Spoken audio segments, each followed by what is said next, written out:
अस्मद्गुरुसमारम्भां यतिशेखरमध्यमां लक्ष्मीवल्लभपर्यन्तां वन्दे गुरुपरम्पराम् ஆழ்வார்கள் வாழி அருளிச் செயல் வாழி தாழ்வாதுமில் குறவர்தாம் வாழி ஏழ்பாறுமைய அவர்களுரைத்தவைகள்தாம் வாழி செய்யமறை தன்னுடனே சேர்ந்து அகலகில்லே நிறையுமென் அலர்மேல் மங்கை உரை மார்பா நிகரில் புகழாய் உலகம் உன்னுடையாய் என்னையாழ்வானே நிகரிலமரர் முனிக்கணங்கள் விரும்பும் திருவேங்கடத்தானே புகழொன்னில்லாவடியேன் உன்னடிக்கீழமர்ந்து புகுந்தேனே அகில புவன ஜன்மஸ்தேம பங்காதிலீலே வினத விவித பூதவ்ராத ரக்ஷைகதீக்ஷே ஸ்ருதிசரசி விதீப்தே பிரம்மணி ஸ்ரீனிவாசே பவது மம பரஸ்மின் ஷேமுஷி பக்திரூபா श्रीमान् वेङ्कटनाथार्य कवितार्किककेसरी वेदान्ताचार्यवर्यो मे सन्निधत्तां सदा हृदि ஸ்ரீரங்கநாதனுடைய பாதுகைகளை குறித்து ஓரிரவிலே 1000 ஸ்லோகங்களை அருளிச் செய்தார் வேதாந்த தேசிகன். அதுதான் ஸ்ரீ பாதுகா சகஸ்ரம் என்று வழங்கப் பெறுகிறது. ஒவ்வொரு ஸ்லோகத்திலேயும் அந்த பாதுகையினுடைய பெருமையை ஒவ்வொரு விதமாக எடுத்துரைக்கிறார். அதிலே இப்பொழுது நாம் ரத்ன சாமானிய பத்ததி என்று பொதுவாக அந்த பாதுகையிலே இழுத்திருக்கக்கூடிய ரத்தினங்கள், அந்த ரத்தினங்களிலிருந்து புறப்படக்கூடிய அந்த தேஜஸ் ஒளி, இவற்றை பற்றி இந்த பத்ததியிலே மிக விசேஷமாக அனுபவிக்கிறார். அதிலே இப்பொழுது நாம் 483வது ஸ்லோகத்தை பார்க்கிறோம். இந்த 483வது ஸ்லோகத்திலே என்ன தெரிவிக்கிறார்? அந்த ரத்ன பாதுகையினுடைய ரத்தினங்களிலிருந்து மேலே கிளம்புகின்ற ஒளி அது இருக்கிறதே, அது எப்படி இருக்கிறது என்னால் இவன் மோட்சலோகத்திற்கு போவதற்கு அது பற்றுக்கோடாய் இருக்கிறது என்று ஒரு விதமாக அருளி செய்கிறார். ஸ்லோகத்தை அனுசந்தித்து அர்த்தத்தை பார்ப்போம்.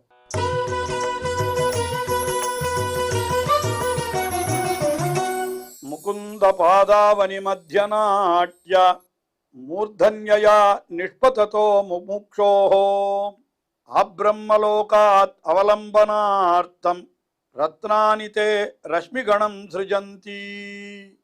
அதாவது ஒவ்வொருவரும் தங்களுடைய பிராணனை விடுகிற பொழுது அந்த பிராணனானது ஒரு நாடி வழியாக வெளியிலே செல்லுகிறது என்று சொல்லுகிறார்கள். அதில் முக்கியமாக மூர்தன்ய நாடி என்று ஒரு நாடி இருக்கிறதா. அதாவது நம்முடைய உடம்பிலே 700 நாடிகள் இருப்பதாக சாஸ்திரங்கள் தெரிவிக்கின்றன. அந்த 700 சில பேருக்கு வாய் வழியாக பிராணன் போகிறது, சில பேருக்கு அப்படியே கண் வழியாகவே வெளியிலே போகிறது என்றெல்லாம் சொல்லுகிறார்கள். ஆனால் உயர்ந்த முமுக்கு என்று இருக்கிறானே, அவனுக்கு பிராணன் எப்படி போகும் என்றால் இந்த சிரக்கபாலம் வெடித்து அந்த மூர்தன்ய நாடி வழியாக பிராணன் வெளியேறுகிறது என்று இப்படி ஒரு விஷயம் சொல்லப்படுகிறது. அதனால மத்திய நாடி அங்கேதான் இருக்கிறது. அந்த நாடி வழியாகத்தான் பிராணன் போக வேண்டும். இவனுடைய தலையில அந்த பாதுகை வைக்கப்படுகிறது. பாதுகை வைக்கப்பட்டால் பாதுகையிலிருந்து ஒளிப்பிழம்புகள், அந்த கிரணங்கள் அப்படி மேலே செல்லுகின்றன.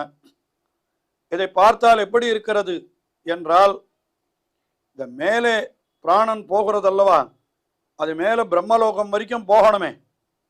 அப்படி பிரம்மலோகம் வரைக்கும் போகிறதுக்கு ஒரு பற்றுக்கோடு வேணுமோ இல்லையோ, இந்த ஒளி கிரணங்கள் அவ்வளவு தூரம் போகிறது. அதை பிடித்து கொண்டுதான் மேலே அவன் செல்லுகிறான் என்று அந்த அர்த்தத்தை இந்த ஸ்லோகத்திலே இப்படி காட்டுகிறார். மூர்தன்யா மத்திய நாட்டியா நிஷ்பததா முமுக்ஷோஹோ. அதாவது மூர்தன்யா, மூர்தன்ய நாடி என்று சொல்லப்படுகின்ற மத்திய நாட்டியா, அந்த நாடி வழியாக நிஷ்பததா வெளியிலே செல்கின்ற பிராணன். அது யாருக்குன்னு கேட்டா முமுக்ஷோஹோ. முமுக்ஷு என்னால் யார்? மோக்தும் இச்சுகு, மோட்சமடைய வேண்டும் என்கிற விருப்பமுடையவனுக்கு முமுக்ஷு என்று பெயர். அப்படிப்பட்டவனுக்கு அந்த மத்திய நாடி வழியாக பிராணன் வெளியிலே போகிற பொழுது அப்ப என்ன ஆகிறது என்னால் ஆப்ரம்மலோகாத் அவலம்பனார்த்தம், பிரம்மலோகம் வரை செல்வதற்கு அவன் எப்படி வெட்ட வெளியிலே செல்ல முடியும்? அதனால என்ன பண்ணுகிறதா இந்த பாதுகை, ரத்னானி தே ரஷ்மி கணம் சிருஜந்தி. தே ரத்னானி, ஏ முகுந்த பாதாவனி, தே ரத்னானி, உன்னுடைய ரத்தினங்கள் இருக்கிறதே அது ரஷ்மி கணம், அந்த ஒளிப்பிழம்புகளை சிருஜந்தி உண்டாக்குகிறது. அந்த ஒளிப்பிழம்புகள் என்ன ஆகிறதுன்னு கேட்டா முமுட்சுவுக்கு, மோட்சத்திலே விருப்பமுடையவனுக்கு பிரம்மலோகம் வரை போவதற்கு அவலம்பனம், ஒரு பற்றுக்கோடாய் பிடிப்பாய் இருக்கிறது. அதாவது என்ன அர்த்தம்? இந்த பாதுகையினுடைய ஒளி இவனுடைய தலைமையிலே பாதுகை வைக்கப்படுகிறது. அந்த தலைமையில பாதுகையிலேருந்து ஒளி பிழம்பு கிளம்புகிறது. அது பிரம்மலோகம் வரைக்கும் நீண்டிருக்கிறது, ஒரு கம்பி போல என்று வைத்துக் கொள்வோம். அந்த ஒளி கீற்று அது ஒரு கம்பி போல பிரம்மலோகம் வரை நீண்டிருக்கிறது. இந்த முமுட்சுவுக்கு மூர்த்த நாடி வழியாக அந்த பிராணன் வெளியில கிளம்பின உடனே அந்த ஆத்மா என்ன பண்ணுகிறது? அந்த கம்பி போல இருக்கிற ஒளிப்பற்று இதை பிடித்து கொண்டு பிரம்மலோகம் வரை போகிறது. அப்படி போவதற்கு பற்றுக்கோடாய் இருப்பது இந்த ஒளிப்பிழம்பு தான் என்று இந்த ஸ்லோகத்திலே மிக ஆச்சரியமாக அருளி செய்கிறார் வேதாந்த தேசிகன். அடுத்தபடியாக 484வது ஸ்லோகம். இந்த ஸ்லோகத்தில் என்ன தெரிவிக்கிறார் என்று பார்த்தால், இது என்ன ஆகிறது? இந்த ஒளிப்பிழம்பே இவனுக்கு அஞ்ஞானத்தை எல்லாம் தொலைத்து விடுகிறது. அதாவது சூரியனால கூட போக்க முடியாத அறியாமையாகிற இருள், அந்த இருள் எதனால போகிறது என்னால் இந்த பாதுகையினுடைய ஒளியாலே போகிறது என்று இதை இந்த 484வது ஸ்லோகத்திலே அருளி செய்கிறார்.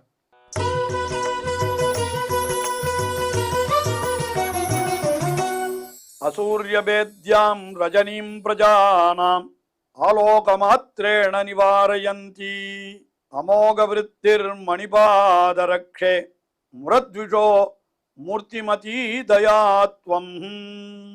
பிரஜானாம் ரஜனீம், இந்த மக்களுடைய இருட்டு என்கிறார். ரஜனி என்னால் இரவு. எது இரவு? நமக்கு நல்ல சாத்விகமான காரியங்களை செய்ய ஒட்டாமல் மிகவும் தாமசமான காரியங்களை செய்வதற்கு நமக்கு ஏற்பட்டிருக்கிறது இரவு தான். அதனால் இந்த உலகத்தில் நாம் இருக்கிற காலத்துல எல்லாம் ரொம்ப தாமசமான காரியங்களை செய்கிறோம் அல்லவா? அதனால இந்த உலக வாழ்க்கையே ஒரு இருட்டு. பிரஜானாம் ரஜனீம். ஆனா அந்த இருட்டை சூரியன் போக்கி விடுவான். சாதாரணமான இருளை சூரியன் போக்கி விடுகிறான். ஆனால் இந்த இருள் இருக்கிறதே, இது உள்ளிருள், அகவிருள். இது வெளியிருளை வேணா சூரியன் போக்கலாம், உள்ளிருளை அவன் எப்படி போக்க முடியும்? அந்த இருளை அவனால போக்க முடியாது. அதைத்தான் சொல்ற அசூரியபேத்யாம், சூரியனால் போக்க முடியாததான ரஜனீம், அந்த பிரஜைகளினுடைய இருட்டை இந்த பாதுகையினுடைய ஒளி போக்கி விடுகிறதா. என்ன பண்றது? ஆலோகமாத்ரேண நிவாரயந்தி, வெறும் அதை பார்க்கிறதுனாலேயே இவனுக்கு அந்த இருட்டானது போய்விடுகிறது. அறியாமையாகிற இருள் அகன்று விடுகிறது. இப்படி வெறும கண்ணால கட்டாட்சித்தாலே அந்த அறியாமையாகிற இருள் போகிறது என்னால் அப்ப பாதுகைக்கு எவ்வளவு தயை இருக்க வேண்டும், எவ்வளவு கருணை இருக்க வேண்டும். அதைத்தான் உத்தரார்த்தத்தில் என்ன தெரிவிக்கிறார்? மணிபாதரக்ஷே அமோக விருத்திகி. அமோக விருத்திகி என்னால் என்ன? அதாவது ஒருபொழுதும் பழுதுபடாத ஒரு செயல் அது. அப்படிப்பட்ட ஒரு செயலை கொண்டு இது என்ன ஆகிறதா? இந்த பாதுகையினுடைய ஒளி முரத்விஷோ மூர்த்திமதி தயாத்வம், அந்த முரணை அழித்தவனான எம்பெருமான் இருக்கிறானே, அவனுடைய தயையானது ஒரு வடிவு கொண்டு வந்தார் போலே இருக்கிறது. அதாவது எம்பெருமானுடைய குணங்களுக்கு வடிவு கிடையாது அல்லவா? எம்பெருமானுக்கு வடிவு உண்டு. ஆனால் அந்த கருணை என்கிறதுக்கு ஒரு வடிவம் இல்லையேன்னு கேட்டா, அந்த கருணை என்கிறது தான் இப்பொழுது இந்த பாதுகையினுடைய ஒளியாக இருக்கிறது என்று அப்படி ஒரு அர்த்தத்தை இந்த ஸ்லோகத்திலே சொன்னார். அதற்கு அடுத்தபடியாக இந்த 485வது ஸ்லோகத்திலே என்ன தெரிவிக்கிறார் என்னால், இந்த எம்பெருமானுடைய இந்த பாதுகையிலிருந்து எழக்கூடிய அந்த ஒலி அது எப்படி இருக்கிறதுன்னு கேட்டா, வேதத்திற்கு கொழுகொம்பு போலே இருக்கிறது. அதாவது வேதமாகிற கொடிகள், செடி கொடி என்று சொல்லுகிறோம் அல்லவா, அந்த கொடியெல்லாம் எதில் இருக்கும்னு கேட்டா ஒரு கொம்பிலே தான் படரும். அது படருவதற்கு அதுக்கு ஒரு ஆதாரம் வேண்டும். அந்த ஆதாரமான கொம்புக்குத்தான் கொள்கொம்பு என்று பெயர். கொள்கொம்பு என்று சொல்லுவார்கள். வேதத்திற்கே கொள்கொம்பாக இருப்பது எது என்னால் இந்த பாதுகையினுடைய ஒளி என்று அதை இந்த ஸ்லோகத்திலே தெரிவிக்கிறார்.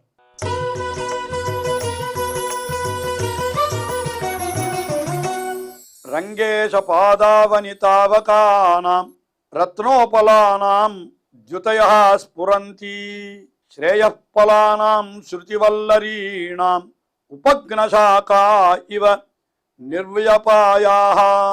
ஹே ரங்கேஷ பாதாவனி, ரங்கநாதனுடைய திருவடிகளை காப்பாற்றுகின்ற பாதுகையே, தாவகானாம் ரத்னோபலானாம் ஜுதயா, உன்னுடைய அந்த தாவகானாம் உன்னுடைய ரத்னோபலானாம், அதாவது அந்த ரத்தனங்களிலிருந்து வெளிப்படுகின்ற அந்த ஜுதயா, அந்த தேஜஸ் இருக்கிறத காந்தி, அது என்ன பண்ணுகிறதுன்னு கேட்டா ஸ்ரேயப்பலானாம், எல்லா விதமான சகல ஸ்ரேயஸையும் கேமங்களையும் உடையதாய் இருக்கிறது.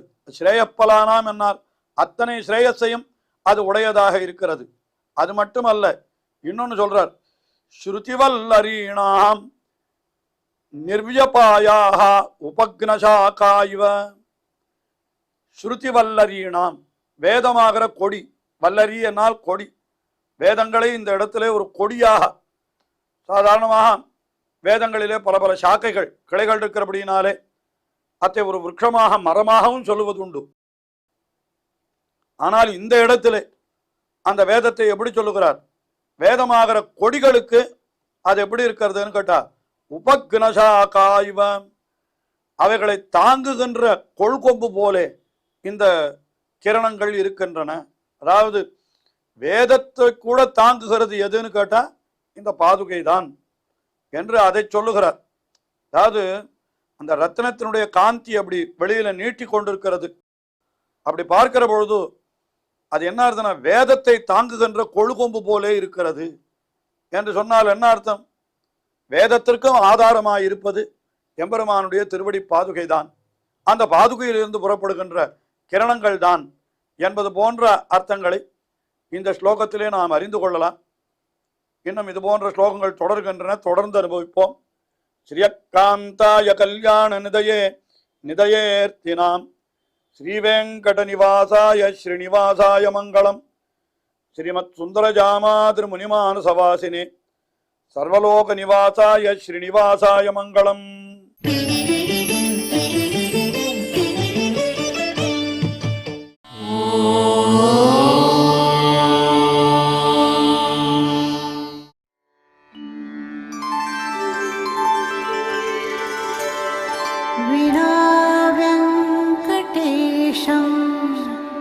ननाथो ननाथः सदा वेङ्कटेशं स्मरामि स्मरामि. हरे वेङ्कटेश प्रसीद प्रसीद. प्रियं वेङ्कटेश प्रयच्छ प्रयच्छ.